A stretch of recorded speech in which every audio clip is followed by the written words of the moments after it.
جی السلام علیکم ورحمۃ اللہ وبرکاتہ۔ سب سے پہلے درود شریف، اللہم صلی علی سیدنا و مولانا محمد وبارک وسلم وصلی علیہ۔ جی دوستو، آپ سے گزارش ہے کہ میرا یہ چینل انبیاء کے معجزے سبسکرائب کر دیں تاکہ آنے والی ہر نئی ویڈیو آپ تک پہنچ سکے۔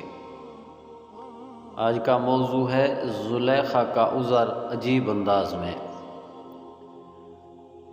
جب اس زلیخا نے اس کا چرچا سنا، یعنی یوسف علیہ السلام کا، تو ان عورتوں کو بلا بھیجا اور ان کے لیے مسندیں تیار کیں اور ان میں سے ہر ایک کو ایک چھری دی اور یوسف علیہ السلام سے کہا، ان پر نکل آؤ۔ جب عورتوں نے یوسف علیہ السلام کو دیکھا، اس کی بڑائی بولنے لگیں اور اپنے ہاتھ کاٹ لیے اور بولی، اللہ کی پاکی ہے، یہ تو جنس بشر سے نہیں مگر کوئی معزز فرشتہ ہے۔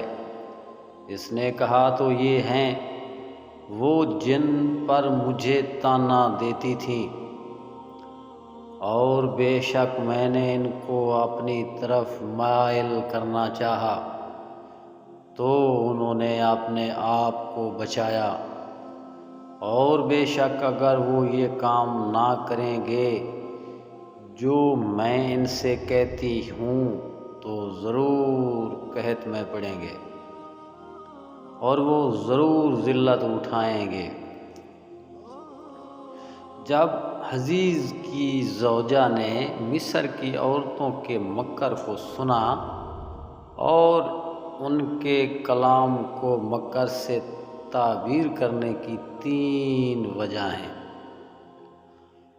عورتوں نے جب یہ واقعہ سنا تو وہ بھی دل میں خیش رکھنے لگی کہ یوسف علیہ السلام کو دیکھیں، اور وہ یہ بھی سمجھتی تھیں کہ جب وہ زلیخا کا تذکرہ کریں گے تو یقیناً یوسف علیہ السلام کو ہم پر پیش کر کے اپنا عذر پیش کریں گی، تو انہوں نے اس لیے اس کے خلاف کام کر کے یوسف علیہ السلام کو دیکھنے کا ایک ہیلا کیا جسے مکر سے تعبیر کیا گیا۔ دوسری وجہ یہ ہے کہ حزیز کی زوجہ نے ان عورتوں سے اپنی محبت کا ذکر کیا تھا اور ساتھ ساتھ ہی نے اس بھید کے چھپانے کے لیے کہا تھا، لیکن جب عورتوں نے ظاہر کر دیا تو ان کی دھوکہ بازی کو مکر کہہ دیا۔ تیسری وجہ یہ ہے کہ انہوں نے اس کی غیبت کی۔ غیبت بھی حقیقت میں مکر کے مشابہ ہے۔